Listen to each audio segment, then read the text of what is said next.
ofrece al Padre en la persona del sacerdote, hacia dónde tiene que girar o hacia dónde se tiene que dirigir el sacerdote cuando está en la misa. ¿Hacia ustedes?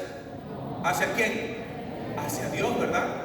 Entonces no sé si ustedes han visto que de pronto ven que el Padrecito está celebrando y de pronto cuando es la consagración dice: tomen y coman todos de él, porque esto es mi cuerpo. Este gesto, ¿qué quiere decir? ¿Qué mentalidad o qué ideología entró con ese gesto?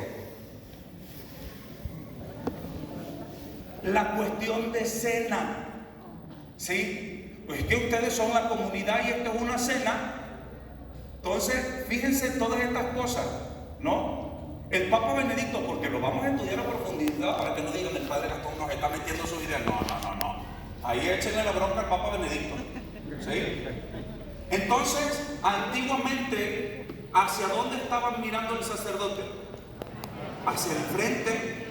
¿Por qué? ¿Porque les quería dar a ustedes la espalda porque ustedes son una chumba? No. ¿Por qué? Por lo que les he estado diciendo. ¿Qué es la misa? La misa es el que Cristo ofrece a quién. ¿En la persona de quién? Del sacerdote. Entonces el sacerdote estaba aquí y consagraba. Y entonces miraba el crucifijo. ¿Sí? ¿Ustedes han visto alguna vez en algún avión que el piloto vaya viéndolo a ustedes? No, ¿verdad? ¿Y a poco el piloto le está queriendo dar la espalda? No, él va dirigiendo, ¿verdad? Entonces hubo un cambio. ¿Sí? Estos cambios hay que entender. Esto no es para que ya ustedes vayan de revolucionarios a ir a meter pleito. No, tranquilo. Esto es para ir entendiendo los cambios que ha habido y a dónde nos han llevado. ¿Sí? ¿A dónde nos han llevado? ¿No? Bueno, hasta aquí dejo eso, pero seguimos. Los reformadores rechazaron unánimemente la transustanciación, todos rechazaron la transustanciación. Sin embargo, dice, rechazaron la transustanciación y el carácter sacrificial. Martín Lutero le aterraba, dice, esto no es un sacrificio. Él decía, ¿cómo que esto no es? ¿Cómo que Cristo tiene que sacrificarse para Martín Lutero? Incluso en sus biografías dice que el día que él ordena al sacerdote cuando tiene que celebrar su misa estaba lleno de terror porque no comprendía la dimensión de sacrificio. ¿Sí? Por eso todos lo van a negar el sacrificio. Y entonces, si no es sacrificio, ¿qué es para los reformadores la misa? ¿Qué es? Un banquete, una cena pascual, pero no es sacrificio. ¿Ok? Entonces, todos los reformadores niegan la presencia real, la transustanciación y el carácter de sacrificio. Pero tuvieron diferentes pareceres sobre la presencia real. Y aquí viene otra cosa. A ver, ¿cómo, padre, que la transustanciación no, pero presencia real sí? ¿Ok? O sea, para ellos, por ejemplo, para Lutero, tampoco hay transustanciación, pero sí hay una presencia de Cristo pasajera, como que Cristo se pega a la hostia, pero no es que la hostia se cambie. No es que la hostia se haga una transustanciación, sino que mientras esté la misa, Cristo sí está ahí. No sé si me doy a entender. Cristo, vamos a decir, se pega, pero no es que la hostia se transforme, como decía Justino Mártir, sino que Cristo de forma pasajera, vamos a decirlo, esto ya son palabras mías, ahí si le van a enseñar después el video a alguien, van a decir, ay, lo que está enseñando el Padre. Es de una forma muy sencilla de explicarlo. Cristo se le pega a la hostia, como quien dice, ¿no? Se le pega, ahí se va agarradito de la hostia para que la gente lo pueda recibir. ¿Cuánto? Pero no, la hostia no se convierte en el cuerpo de Cristo, sino que Cristo se le pega a la hostia, ¿ok? ¿Por cuánto tiempo? No, el tiempo que dure la misa, ¿no? Si está la comunidad aquí, Entonces, la presencia dura mientras está la comunidad. Si la comunidad ya se fue y nos sobraron hostias, nada de regresarlas al sagrario. No. Porque Cristo, si ya no está quien se lo vaya a comer, entonces Cristo se va. Eso dice Lutero. ¿Ok? Cristo se va. Yo les voy a recomendar después un libro de un padre muy bueno de aquí de Estados Unidos que ahorita sacó un libro de muchas cosas que muchos curas no se atrevieron a escribir en un tiempo, pero ya ahorita todo está saliendo a la luz. Ahorita todos los padrecitos ya ahorita están saliendo todos los trapitos sucios. Y ya salió el peine de la reforma litúrgica, la reforma después del concilio. ¿Quién fue el autor? Y esto les va a dar mucha tristeza, pero nos tiene que aferrar en nuestra fe en la Eucaristía. Esto no es para desanimarnos, sino para aferrarnos a Cristo nuestro Señor. El padre se llama Charles y él habla de, por ejemplo, de quienes hicieron toda esta reforma y cuáles fueron las intenciones, y vamos a ver con imágenes quienes ayudaron a hacer el cambio de la misa que tenemos ahora. ¿Sí? Va a ser muy triste esto. Esto no quiere decir, entonces padre, ya la misa de nosotros no es válida. Sí, es válida, pero se le quitó tanto que la gente lo ve como lo ve ahora. Antiguamente la gente, ustedes creen que sabía mucho, no, pero el Concilio de Trento rodea la Eucaristía de ritos y de cosas que ayudaban a la gente a saber que lo que había ahí era algo magnífico y grande. Pero todo eso se le quita. Y entonces ahora, ¿cómo vemos nosotros la misa? Como un banquete, como una fiesta bonita con Jesús. Y si es una fiesta, yo vengo como se me pegue la gana, ¿va? Ya no es sacrificio. Los mismos templos, esto no es una crítica, sino es analizar lo que nos llevó. Por ejemplo, ¿cómo eran antiguamente los templos? La estructura del templo, como un cajón, ¿verdad? ¿Cómo son los templos ahora? Así, ¿no? Todo esto es parte de una mentalidad. ¿Por qué? Porque entonces ahora tiene que ser todo comunitario. ¿Por qué? Porque es un banquete, ¿no? Un banquete. Fíjense, en uno de los signos, esto lo mejorita como chispita cultural, cuando antiguamente el sacerdote consagraba, el sacerdote, después de que decía, tomen y coman todos él, porque esto es mi cuerpo que será entregado por ustedes, inmediatamente el sacerdote hacía la genuflexión. Y después de que hacía la genuflexión, ¿qué hacía? Presentaba. Pero primero él lo adoraba, porque ya está Cristo aquí. ¿Cómo es ahora? ¿Qué hace el sacerdote? Primero lo muestra y después. Todas estas cosas tienen un significado tan profundo. ¿Por qué? Porque es como decirle a la comunidad, ustedes tienen que dar decir, sí, ahí está. Cuando ya toda la comunidad dijo, ahí está, entonces lo adoramos. Los cambios. ¿Sí? Yo sé que hoy van a salir confundidos. Tranquilo, paz, porque para eso estamos estudiando. Porque dentro de la iglesia también ahorita está el extremo de los que dicen, no, que en esta misa no sé qué, y ustedes lo ven en YouTube. Y ahorita yo le digo a los padres, que ustedes creen que nuestra gente que está tonta, no. Ahorita ya al padrecito lo escuchan a la homilía, pero ustedes están siguiendo a miles de gente en el YouTube, ¿sí o no? Sí, hay muchos divulgadores, hay mucha gente que predica y ustedes lo siguen y dicen, mire, ese hermano tiene razón. Pues las cosas las tenemos que hablar, si no, entonces ¿cómo nos curamos? ¿No? Entonces, Martín Lutero, ¿qué horas son? Las 9.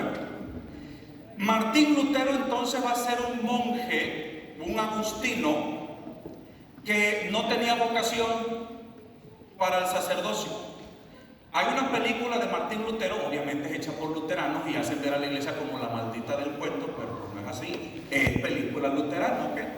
Entonces Martín Lutero, él no tenía vocación, pero resulta que hay una tempestad un día y empiezan a caer unos rayazos y él entra en un pánico y en un terror y le dice a Dios, si tú me salvas de estos rayos me van a matar, yo me meto de cura. Y se salva. Y pues como antes sí había palabras, ahorita no dice, ay sí Señor, voy a empezar a salvar, voy a orar, yo sigo mi camino. No, antes no. Él dio su palabra y se mete de cura. Pero como no tenía el llamado de Dios, a Martín Lutero le costó muchísimo la cuestión de vivir el celibato, la castidad.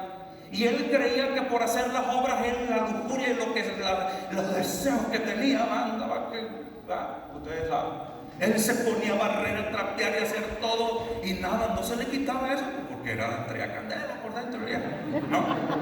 Entonces, llega un momento donde él se da cuenta que eso es tan fuerte, que dice, no, es que el ser humano, por el pecado, quedó tan corrompido, que es imposible que el ser humano pueda permanecerse en santidad.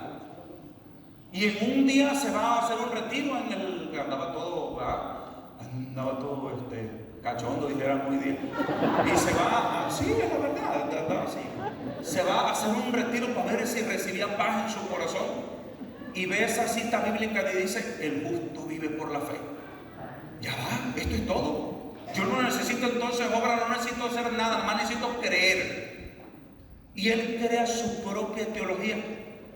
Y Martín Lutero va a decir que el pecado nos ha corrompido y que ni el bautismo nos logra liberar del pecado original, y que lo único que nosotros podemos hacer cuando estamos en esta vida es, pues el bautismo nos hace miembros de la iglesia, pero no nos borra el pecado original. Y lo único que yo puedo hacer como ser humano es creer bastante. Tú pecas, dice Martín Lutero, tú dale bola a la hilacha, tú dale rienda suelta a tus pasiones, pero cree bastante. Lo único que tú puedes hacer es creer, ¿no? Y entonces Martín Lutero, pero también Martín Lutero no era un bruto, ese era un erudito, era un hombre muy inteligente. Es que los herejes no son gente tonta, ¿ok? Y entonces él empieza a crear su teología, y entonces deja de creer, le digo, la Eucaristía como sacrificio, y él va a introducir algo que desde 1500 y tanto hasta la fecha no lo hemos logrado superar, y que se ha metido incluso en la política y ha destruido la política, al punto que el Papa Benedicto y el Papa Juan Pablo II, Juan Pablo II y Benedicto van a hablar de la dictadura del relativismo. ¿Qué es el relativismo? Cada quien tiene su verdad. Martín Lutero dice que el pecado nos ha fregado tanto que la razón quedó amolada. La razón es como la prostituta, dice él. Al Papa lo ve como la bestia del Apocalipsis, la iglesia católica es la ramera del Apocalipsis. O sea, un odio visceral contra el Papa, la iglesia, ¿sí? Y entonces él va a decir, tú no necesitas a la iglesia para que te diga, te dé la interpretación de la Biblia. ¿Tú qué vas a necesitar la iglesia? No, tú lees la Biblia. A cada quien Dios le da el Espíritu Santo para que pueda leer la Biblia.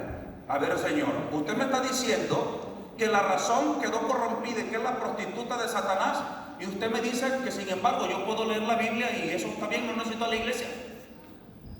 ¿Verdad que en la iglesia nosotros no pensamos eso? Nosotros necesitamos el magisterio que nos enseña a interpretar correctamente la Sagrada Escritura, ¿sí o no? Pero Martín Lutero dice, no, tú no necesitas a la iglesia, órale, a la fregada a la iglesia. Pero entonces, ¿por qué Martín Lutero va a ser tan importante que hasta la fecha ha sido un boom? Todo el tiempo hubo herejes, ya lo vimos ahorita. Ninguno de estos herejes tuvo tanto pegue, ¿por qué?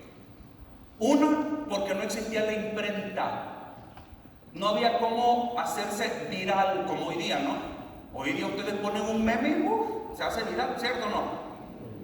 En los otros no pegaron. Aparte, Martín Lutero le proporciona a todos los príncipes alemanes la posibilidad para que se puedan apartar de la iglesia y ellos quedarse con todos los bienes de la iglesia. Entonces ellos dicen, no, ustedes no necesitan de la iglesia, ustedes no necesitan al Papa, manden por un tubo al Papa, órale, ustedes son dueños de aquí. ¿En serio, Martín? Sí, ustedes.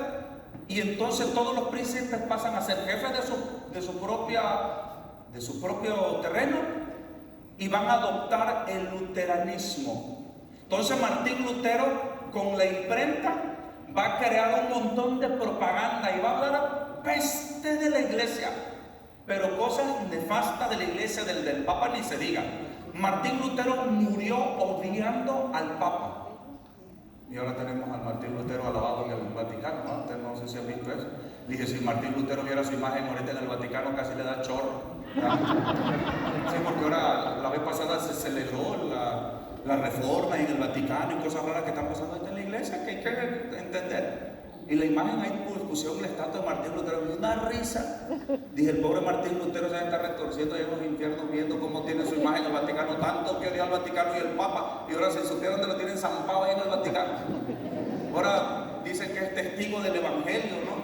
Martín Lutero le hizo un daño terrible a la iglesia. La iglesia ya no se pudo superar del golpe que le dio Martín Lutero. Y entonces aquí es donde le vamos a dejar aquí, porque aquí en este principio del relativismo es donde en este tiempo estamos terriblemente mal con la liturgia. ¿Por qué? ¿Qué es relativismo?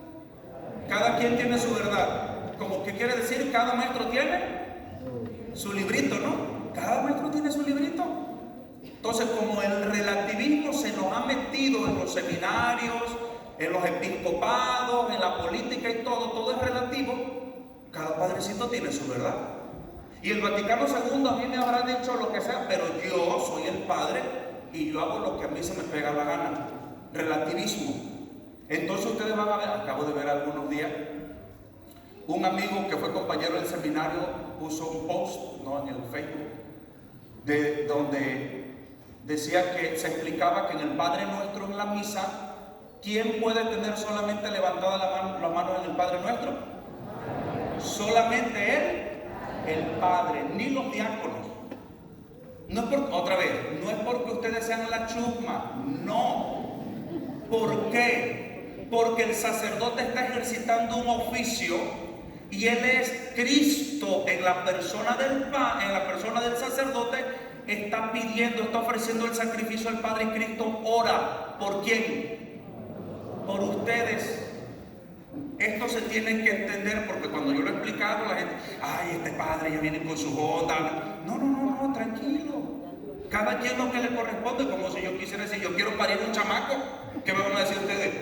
Padre, ¿qué onda? Pues no, usted es hombre, padre. No le corresponde, eso es para la mujer, ¿verdad que sí? Entonces acá, si estamos diciendo que la Eucaristía es el sacrificio que Cristo ofrece al Padre en la persona del sacerdote, y el que está oficiando es el sacerdote, ¿quién levanta las manos? El sacerdote. Entonces decía un amigo, ay, pero ¿qué tiene de malo? Si aparte la iglesia, fíjense que aquí está bien interesante, porque la iglesia no lo prohíbe tajantemente. ¿Sí? No es que diga que está prohibido. Dice, en Redención y Sacramento lo vamos a ver. No, en la institución general del misal romano dice, en el momento del Padre Nuestro, el sacerdote levanta las manos y ora el Padre Nuestro. El sacerdote. Pero no dice, está prohibido que el pueblo levante las manos. No lo dice. Entonces, ¿se pudiera levantar las manos? Sí se pudiera. Pero si estamos entendiendo la misa, que Cristo está ofreciendo su sacrificio al Padre en la persona del sacerdote, y el que está ofreciendo y está pidiendo al Padre es Cristo en el sacerdote, ¿a quién le corresponde solamente levantar la mano? Al sacerdote. ¿Sí? Tranquilo. Ahora, en el grupo de oración o en la casa podemos levantar. Sí, claro que sí. En el grupo de oración podemos levantar las manos. Yo incluso aquí cuando tenemos una oración, yo digo levanten las manos cuando no estamos en la misa. Sí, levanten las manos. ¿Por qué? Porque es un signo de pedir en un momento de oración fuera de la misa. Pero en la misa, no. Le corresponde solamente al sacerdote. Pero entonces aquí va la cuestión del relativismo. Ahí ustedes no se preocupen, cada quien haga lo que quiera. Eso es lo que va a girar todo esto. El relativismo. De que cada padrecito tiene su librito y lo que dice un padre, el otro dice, no, a mí no. Y a veces, por ejemplo, en las parroquias estamos contrariados. El padrecito una cosa y el vicario dice otra. ¿Por qué? Porque como estudiamos en diferentes seminarios, pero incluso Le digo, los padres que somos mexicanos, aquí cuando nos juntamos y estamos platicando 9 padres en una mesa, digo, qué triste situación, opinando diferente. Y yo, padre, es que esto no puede ser así. Una de las características de la iglesia es que tenemos una verdad, no es mucha. En cuestión de moral, no es lo que yo creo, es lo que dice la iglesia. Lo que me manda la iglesia. A mí la iglesia me manda esto, yo lo voy a hacer al pie de letra y punto. ¿Sí hasta ahorita se entendió? Ok, entonces ya vamos a empezar a entrar en los terrenos escabrosos. No se me vayan a confundir, ¿ok? Si alguien ha entrado en crisis por lo que yo he dicho, después me busca, pero no ahorita. Ahorita yo me voy a ir, ¿sí? Pero, padre, a mí me quedó una duda. No entendí esto que usted dijo. Porque cuando uno no entiende, se queda uno todo cuatrapeado, entonces le digo como la doñita, ¿no? La que les platiqué, que padre, que usted dijo que los católicos no debemos de adorar las imágenes, que las debemos de quemar y tirar. Señora, yo cuando dije eso, pero la otra pobre vieja es lo que entendió, ¿sí? Entonces no, por eso, cuidado, tenemos que madurar, mis queridos hijos, tenemos que madurar y tenemos que crecer.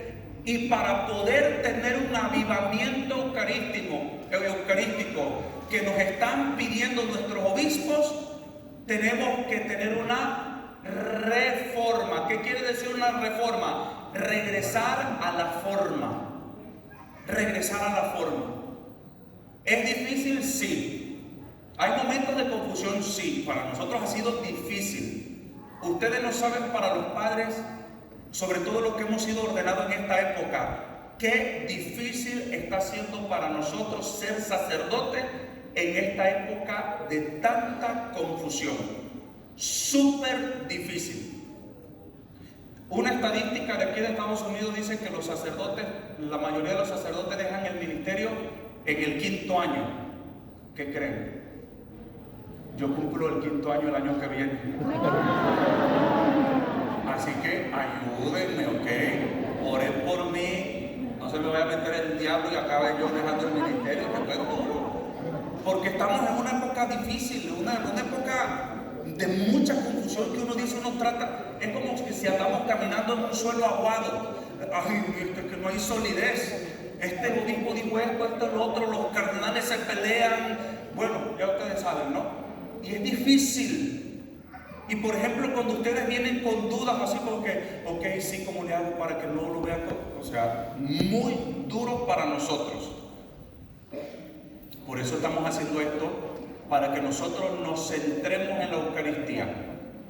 Porque muchos van a abandonar a la Iglesia Católica. El Papa Benedicto lo ha dicho, van a abandonar la Iglesia y lo están haciendo. Entonces, ¿ustedes quieren abandonar a la Iglesia? No. Pónganse las pilas. Hoy ya me dieron un bajoncito más, mira, ya hay más lugares así. El lunes todavía había más. Dejar a la iglesia es como que vamos en un barco súper equipado en medio océano y de pronto decimos, yo no quiero ir en este barco y me aviento el clavado. ¿Qué pasa conmigo? Pues me hago un mundo. O que yo dije, no, yo dejo este barco y hay una lanchita de madera abajo y me aviento, yo me voy en esta lanchita. En medio océano, ¿qué va a pasar? Cristo ha fundado su iglesia y esta iglesia tiene todos los medios de salvación. Aunque ahorita estemos en una crisis grave, somos la iglesia de Cristo. Somos la iglesia de Cristo. Y Cristo ha prometido que los poderes del infierno no la van a poder vencer. No la van a poder vencer.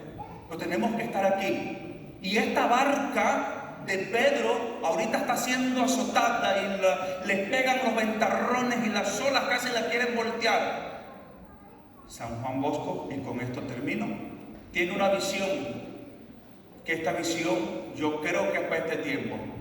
Él ve a la iglesia como una barca y esta barca está siendo azotada por las olas y ve que en esa barca va el Papa y va él con el timón de la barca. Y de pronto la barca pasa a través de dos pilares. Y en uno está la Eucaristía y en otro está la Santísima Virgen María.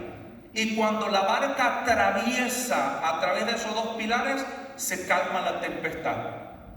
Por eso es importantísimo que nosotros amemos la Eucaristía y a nuestra Madre Santísima, la Virgen María, para poder tener paz en esta tormenta. Por eso Eucaristía y Virgen María. Por eso aquí en la Purísima hemos querido promover esta devoción a la Divina Infantita para que se la lleven a sus familias, para que recen. Nosotros vamos a estar rezando por todas aquellas familias que se lleven la Virgencita por una semana y vamos a estar orando por su matrimonio, por su familia, por sus hijos y se ha hecho todo un montón de oraciones para que ustedes recen en esa semana y donde esté nuestra Madre Santísima, la Virgen María, ahí Dios derrame abundantes bendiciones. Sean conscientes de que si no atravesamos en esta tempestad en medio de la Eucaristía de la Virgen María, no la vamos a hacer. Amén. Pónganse de pie para terminar con una oración.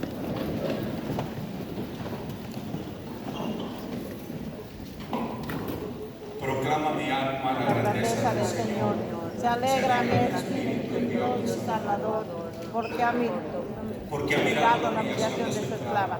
Desde ahora me felicitarán todas las generaciones, porque el poderoso ha hecho grandes por mí. Su nombre es santo y su misericordia llega a sus fieles de generación en generación. Él hace proezas con su brazo, dispersa a los soberbios de corazón, derriba del trono a los poderosos y enaltece a los humildes. A los hambrientos los colmará bienes y a los ricos de espíritu vacíos. Auxilia a Israel su siervo, acordándose de su misericordia, como lo había prometido a nuestros padres en favor de Abraham y su descendencia por siempre.